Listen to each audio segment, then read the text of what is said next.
When did a pair of garden gnomes become the catalyst for a community uprising? Join me as I battle overpriced bylaws and discover that joy can be a powerful force for change. Before we begin today's deranged HOA story, tell me you haven't had your fill of irrational and power-grabbing HOA nonsense. Smash that like button to show you're on my side, and drop a comment if you've ever faced off against an overbearing homeowners association. Be sure to subscribe and ring the notification bell, because this saga's only getting crazier from here. As the laughter faded and the weight of Karen's glare intensified, I couldn't help but relish the absurdity of the situation that unfolded before us.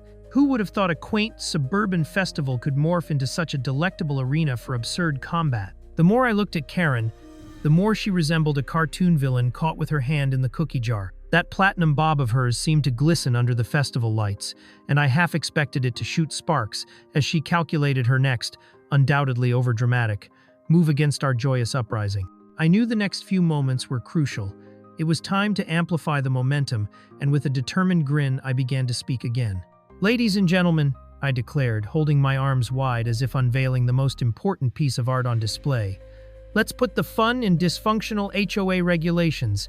Ella joined in with a flourish, clapping her hands vigorously until she had the crowd on their feet, eager to embrace this wild wave of camaraderie. "How about we reclaim this festival?" she shouted, her voice radiating infectious enthusiasm. "What better way to celebrate our community than with a dance-off against stale HOA rules?" I couldn't believe my ears. This was pure gold. Laughter and cheers erupted like fireworks in response, igniting an idea that danced around in my head like a ballerina on caffeine. The festival wasn't just a place to celebrate our diversity, it was our stage to poke fun at the ridiculousness of the endless paperwork that had categorized our community as bland and formulaic. My heart raced with excitement as I imagined a full-on HOA feud with more color than Karen's infamous no-fun guideline could ever dream of. The atmosphere shifted, and the subtle tension morphed into an electric confidence, wrapped in unity. With a microphone naturally borrowed from a nearby booth, I began arm-waving like a slightly uncoordinated, yet enthusiastic conductor, ready to orchestrate the symphony of rebellion. "All right, folks," I shouted, summoning the full attention of the crowd. "I need volunteers for the ultimate HOA dance-off. We'll represent every flavor of our community. Dance moves to embrace our stunning diversity. And yes, those of you who can channel Karen, you might steal the show." The crowd erupted in laughter and cheers, as if I had summoned a clan of merry pranksters to take back the festival. Karen's frown deepened like a thundercloud promising doom and gloom over our newly found paradise. I could practically see gears spinning behind her cold, calculating eyes as she processed this unexpected rebellion against her cookie-cutter authority. But as the crowd started breaking into groups, their laughter echoing like music designed to spite her robotic enforcement of community standards, a sly grin crept across my face. "Look at them, Karen," I said, tilting my head in a dramatic, "You have got to see this gesture. Your neighbors are taking joy to a whole new level. Surely you don't want to miss out on the first ever HOA invitational." I could see her tumultuous thoughts flashing across her face, an array of options dancing like marionettes, taunting her incoherent wrath. But this was not a time for hesitation.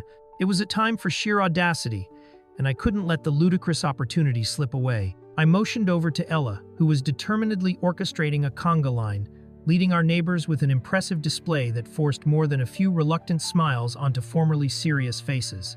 "Remember, folks," I yelled, joining the rhythm of the line, "this is not just a dance-off. It's a declaration of every fun-loving individual who believes our community is not an allegiance to one person's outdated privilege, but a beautiful tapestry woven together."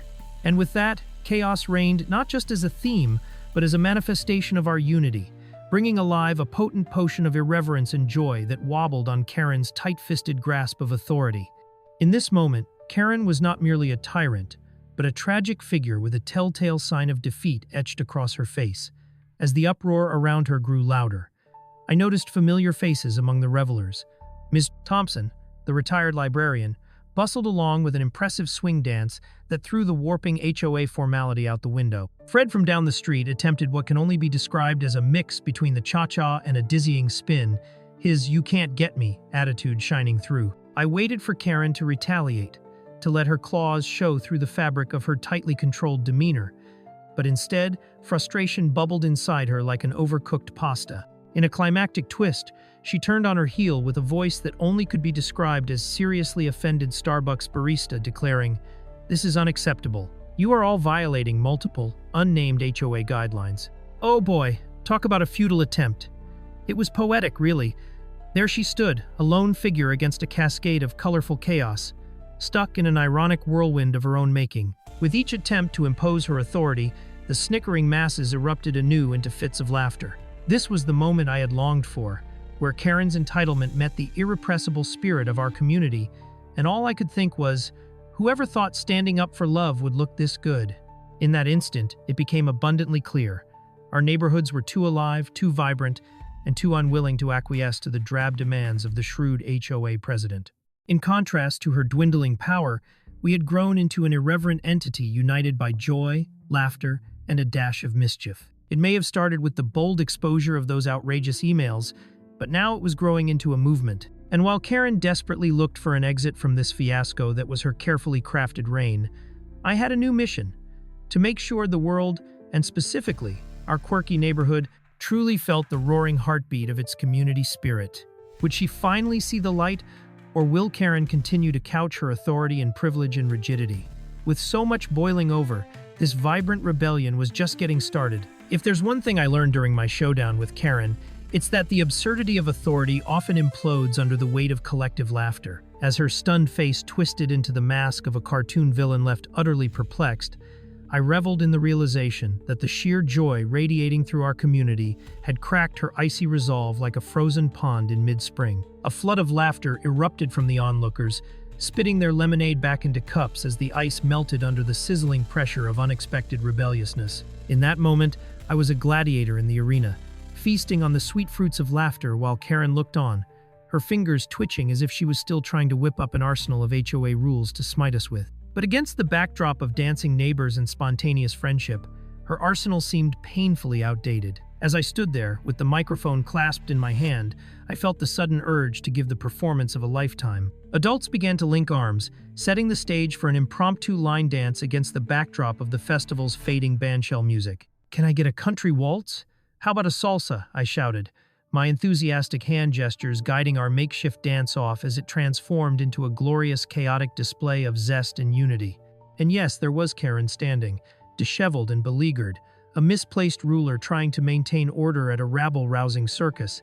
It was the kind of spontaneous jubilation usually reserved for a carnival, yet amidst the laughter was a more profound understanding evolving between us, a shared realization that our community was vibrant, colorful, and entirely too lively for her drab-boxed commands. Ella's radiant spirit shone like the northern star that day, her laughter contagious as she twirled around, pouring joy into the hearts of those around her. "You see, Karen," I crowed, gesturing towards the emblems of diversity dancing in harmony. "This right here is what community looks like. Love doesn't come in bland colors. It bursts forth in hues unexpected. And my friends, this vibrant cacophony is the heartbeat of our neighborhood." With that declaration, I felt a rush befitting a superhero of social justice. And suddenly, I noticed something spectacular. Karen's pristine bob had lost its sheen under the oppressive weight of her own self-righteousness. If only she could see how splendidly ridiculous she looked amid our joyous dance revolution. Perhaps she'd drop her pretentious pen and join the festivity instead. Of course, as if on cue, Karen suddenly hightailed it to the side of the festival, seeking refuge in her stalwart allies, those HOA members clad in tailored suits that merely added more starch to their already flat personas. I couldn't help chuckling at the melodrama unfolding as they huddled together, feigning gravitas only for her to point emphatically like a guiding light at the displaced inhabitants celebrating right under her nose. Perhaps it was reminiscent of a scene from a comedy where the villain couldn't quite figure out how her carefully orchestrated plans had fallen to shambles thanks to the zeal of honest, good-hearted citizens. This was not just a festival, it was a glamorous tapestry of love, proving to her that our hearts resisted stifling conformity.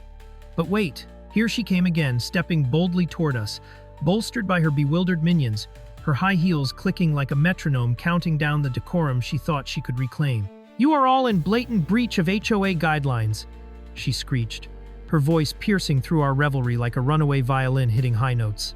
This madness cannot stand." Ah, yes.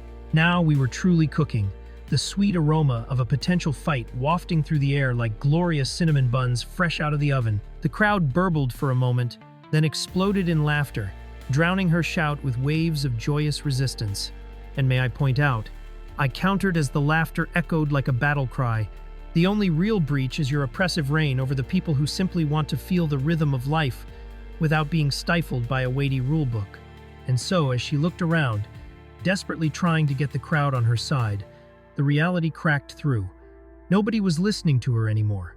The sheer absurdity of her position slowly dawned on her as the tide shifted, bubbling over with enthusiasm for inclusion and diversity. All at once, it seemed Karen was no longer the antagonist, but rather a bewildered spectator, observing the sheer joy of differences painting the canvas of our community brighter than her most stringent regulations ever could.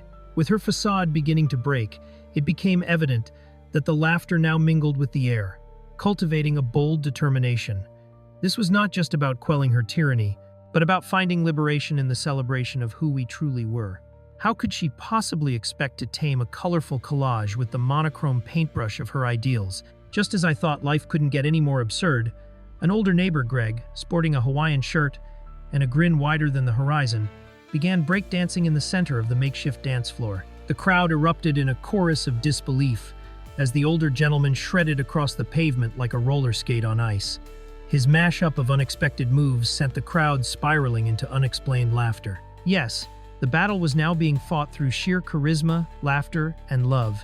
And Karen could only watch from the sidelines, her once imposing presence diminished to a mere commentary on the folly of her way. "Look at that, Karen," I chuckled as I mimicked a dance step reminiscent of Greg's newfound wild abandon. "Isn't this what community is about? Letting loose, having fun, and supporting each other? Can't we unite despite our differences?" Eventually, the dance frenzy reached a fever pitch, and I knew it was time to strike while the iron was hot. I grabbed the microphone, ready to deliver the final rallying cry. "The HOA can try to divide us with their rules and regulations," I declared, my voice echoing with passion. "But we are a community rich with love and acceptance. Let's honor this beautiful diversity by embracing each other instead of imposing outdated ideals. Who's with me?" The clamor of the crowd exploded in jubilant approval. I looked over at Karen, who stood silent and stunned, grappling with the sheer force of our indomitable spirit. Holding my wife's hand, I felt the warmth of her approval glowing beside me. In a whirlwind of unity and booming laughter, I knew at that moment we had triumphed against the absurd, making Karen's reign recede into the background like a distant storm. The uproar of powerful togetherness echoed fiercely through the crowd, pushing aside the once tightly wound coils of her authority. A rhythm arose that could easily bend, twist, and lift any outdated reign from its surface until it spiraled and collapsed altogether. In truth, love and acceptance had painted anew the very essence of our community, and as I pulled Ella and my wife into a celebratory embrace amid all our neighbors, I thought, what now stands before us is not just the end of Karen's reign, but a beginning, a promise of harmony defined not by oppressive standards, but one colored vibrantly by love. Would this be the turning point for our HOA? Or would someone try to resurrect the specter of Karen with her dismal fangs once more? The blue sky sparkled above, as if the universe conspired to mock my dismay. I sat in our little living room, a cozy but certainly not ostentatious space, staring at the email from the HOA like it contained the secrets to the cosmos. Optically jarring, they had called us.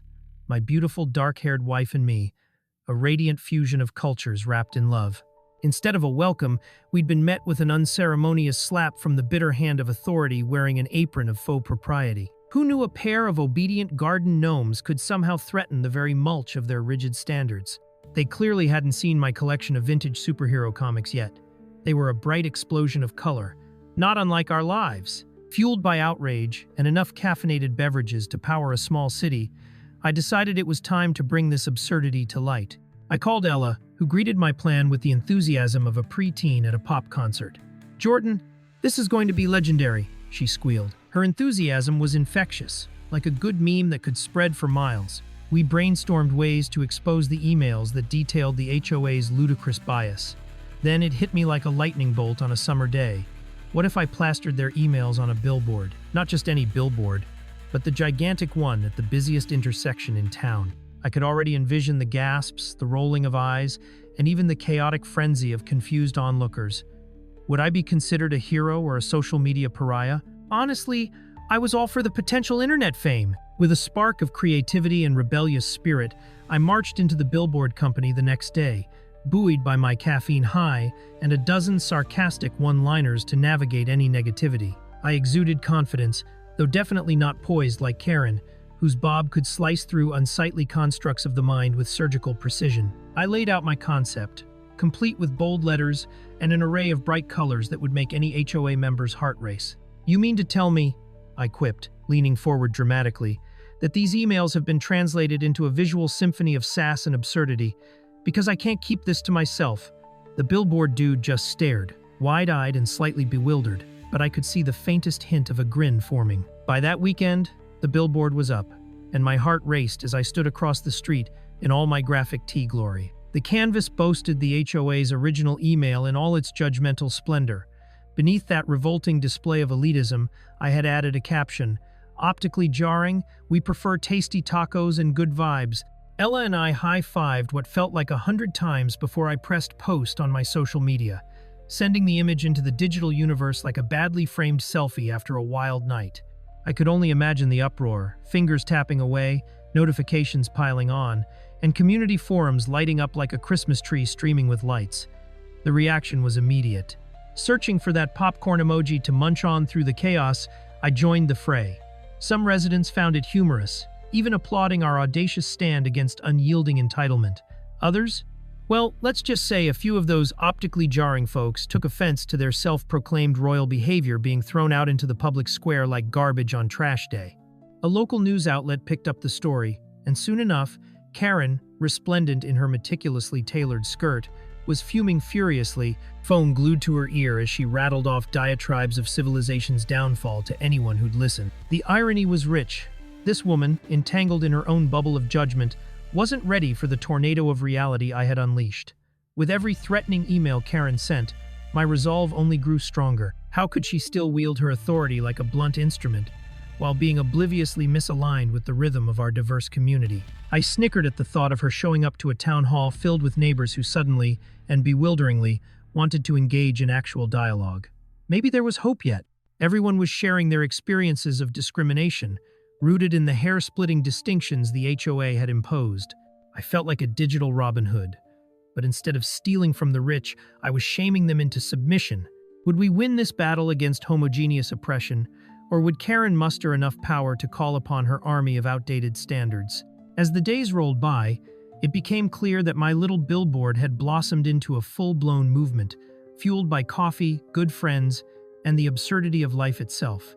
And there I was, in the eye of a storm I could never have anticipated, waving my flag of ridiculousness and justice, ready to take on whoever dared to cross my path. Whatever the fallout, I had initiated a long overdue conversation, proving, if nothing else, that the path to social awakening sometimes began with a good laugh at the expense of overzealous HOA policies. So what would it be, Karen? Would you join me in this growing chorus of voices demanding change, or would I be forced to issue yet another hip billboard response that said, "Sorry, not sorry"? As I launched into the glorious chaos of social media debates, my phone blared notifications like a toddler throwing a tantrum in a candy store. The backlash to my billboard was not just a distant roar, but a full-blown symphony composed of screeches, gasps, and the clinking of wine glasses from Karen's brigade of discerning wannabe community overlords. I reveled in it, carefully sifting through the comments, like a treasure hunter in a sea of sand. Some humorous soul even suggested I charge admission to witness the ensuing conflict,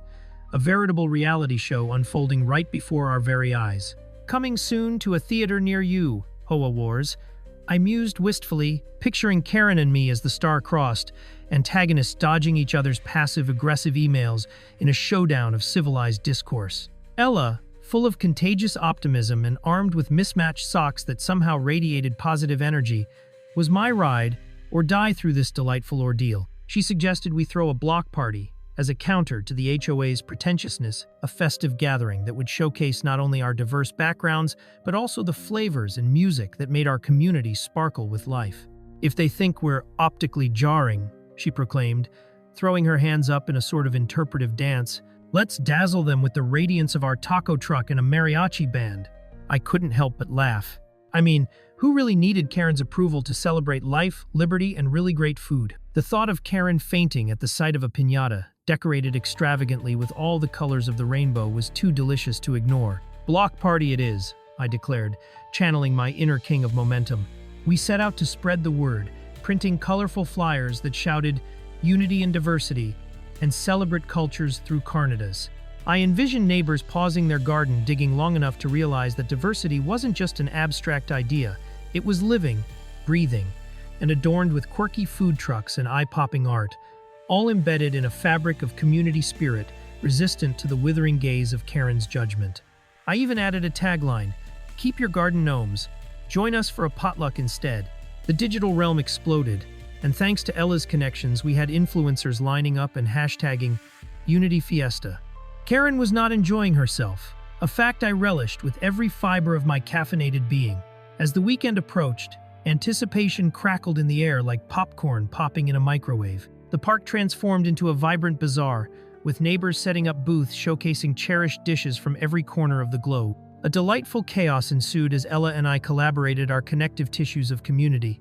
She wrangled vibrant balloons that swirled in joyful breezes, while I had a slight misadventure with a sound system that erupted in static at an unfortunate volume. Somewhere between lettuce tacos and a karaoke standoff, yes, I absolutely belted out "Livin' on a Prayer" while clad in a sombrero, my destined moment arrived. I spotted Karen, striding toward our celebration wearing an expression reminiscent of someone who had just bitten into a lemon covered in salt. "Jordan, what on earth is happening here?" she shrieked, her tone reminiscent of a silver bell suddenly dented and rusted. "This is completely against our bylaws." I met her gaze with a smile you might share with an alert deer just before it bounds away into the woods. "Oh, Karen, it's not against the bylaws if there are no bylaws that prohibit fun." My inner comedian was gleeful, and as I pointed toward the growing swarm of laughing children, I burst into perplexingly choreographed dance moves that sent several elderly men into bouts of applause. The HOA missed the memo. Community thrives on joy, not drab edicts. As my words landed like confetti at a New Year's celebration, I could almost see Karen's meticulously groomed feathers getting ruffled. Perhaps she would try to rally the troops. But this time the troops had tried their dance moves and sampled endless flavors of chai and churros. Ella joined my side, and we dropped into a fierce, and admittedly ridiculous, recreation of the iconic dance moves from our favorite 90s movies. The crowd erupted, and it was as if barriers crumbled before our very eyes. Suddenly, Karen became just another face in the crowd, swimming against the tidal wave of laughter and camaraderie. Would she abandon her rigid standards to join the epic quest for joyful expression and authentic connection? Eventually, after much jubilation and an accidental karaoke duet of epic proportions, Karen relented, her stoic resolve slowly melting under the sun-drenched skies of acceptance. By her own declaration of bewilderment, she mentioned needing to report some bylaw violations to her fellow board members in order to safeguard our community standards. But even as she struggled to keep her composure among a sea of confusion and food-fueled enjoyment, the message was clear. Her iron grip on entitlement was loosening, slipping between her meticulously manicured fingers like grains of sand. Would she finally learn that harmony thrives in the light of diversity, along with really excellent tacos? As the day wrapped up, I reflected on the chaotic, beautiful storm of laughter and joy that had unfolded. Would there be a sequel to our HOA saga? Absolutely! You can't just flick the lights on without revealing the parts of life that truly matter, the color, chaos, and connection. And though I had to endure Karen's incredulous gaze throughout, the smile on her face meant we, together, as a community, had gone beyond mere confrontations. It was a clear sign that change was underway, and I had embraced my unlikely role in this extraordinary journey as a cheerful disruptor. So, would I continue to push boundaries and turn the tide, or would our little revolution devolve into the very absurdities that started it all? When I woke up the day after the block party, still riding a wave of victory and dubious karaoke fame, my phone buzzed with a notification that felt like a digital lightning bolt striking from the heavens. It was a message from Ella, who was likely already plotting our next audacious move. "Ready for round 2, her text read, punctuated with a series of celebratory emojis as if she had just won an Olympic gold medal in neighborhood activism. Talk about pressure. One moment I was the community's reluctant hero, and the next I was thrust into this whirlwind of defiant fun that had turned our mundane suburb into a flamboyant carnival. I could practically hear the theme music of our story swelling as I imagined Ella and I, capes fluttering in the breeze, ready to save the neighborhood one taco at a time. Of course, I knew Karen wouldn't go quietly into the sunset of acceptance. "Oh no, The HOA's fearless leader wasn't about to let spirited dancing and delicious taco options undermine her ironclad grip on the community. As I sipped my morning coffee, I anticipated a reaction that could only be described as a mix between a hurricane and an emotional soap opera. Would she whip out a welcome to the neighborhood ruling? Maybe roll out another community standards memo filled with passive-aggressive doodles? Whatever it was, I could already hear the sound of gears turning under that perfectly coiffed blonde bob. I mean, couldn't she just put down the Excel spreadsheets for a second and join in on the festivities? This wasn't a battle. It was a celebration of our vibrant quirks, like having a third cousin you keep at family dinners, despite their questionable choice in neckties. Later that day, fate intervened when I spotted Karen stomping past my house, glaring at my garden gnomes as if they had attempted to overthrow her authority. I couldn't help but chuckle, imagining her recounting the travesties to her board members as a tragic tale of gnome rebellion. "Excuse me, you can't just use silly decorations to express your diversity," she would shout, a heroic halo of rage encircling her perfectly poofed hair. Little did she know that while her efforts to spin our community into a monochrome nightmare, Ella and I were the opposite, unapologetically vibrant and ready to expose her absurdity to the sunlight. It was almost endearing how she thought her righteous indignation could overpower the sheer joy bursting from our little community hive. But alas, she seemed to be mistaken. It didn't take long for our visionary plans to shift into high gear. With the block party's success still fresh in everyone's minds, and thanks in part to Karen's reluctant acceptance of fun, Ella decided to launch an inaugural cultural exchange festival. According to her, it would be the potluck of the century. She had this spark in her eye, an uncontainable energy that made me wonder if she had accidentally ingested an entire jar of glittery gel pens. I could see her spinning ideas faster than a kid on a merry-go-round. "We need performances, dance groups, and food stations from every culture," she announced, practically vibrating with excitement.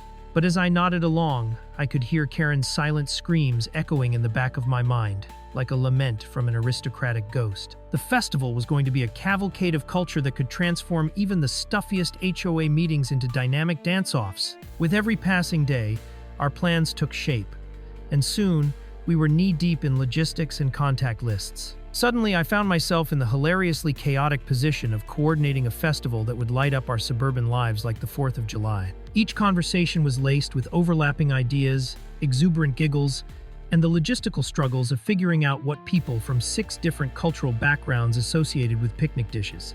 Could I reasonably expect a Jewish family to serve latkes next to an Indian family dishing out samosas, or was that asking too much?